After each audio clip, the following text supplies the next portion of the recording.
Left.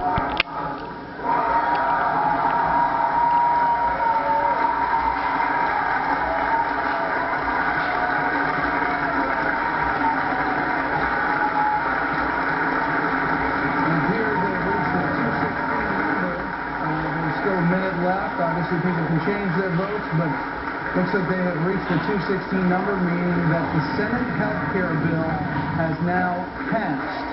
As you see, there are 33 Democrats who voted no so far, with a little bit of time remaining, but they've reached the number that they needed to get to, AV, and this is an amazing turnaround for Democrats who didn't think they could get this right after that Scott Brown loss.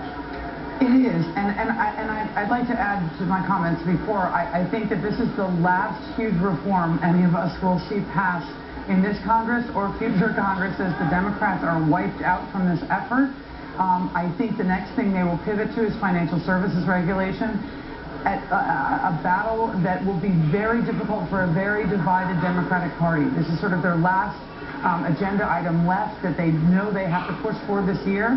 After health care, the liberals will be upset that they didn't get a public option in health care. They'll want more teeth in that bill, and we will see another fight ensue. But after cap and trade and after health care and these heavy lifts, they are wiped out. It was definitely something they had to do.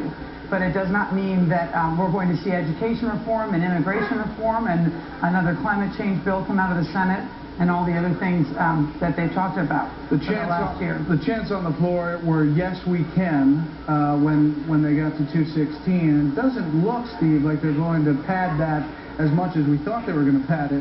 So perhaps the Stupak group really did make the difference in this whole vote count, 219 to 210 with just a few seconds remaining as they're counting down the clock.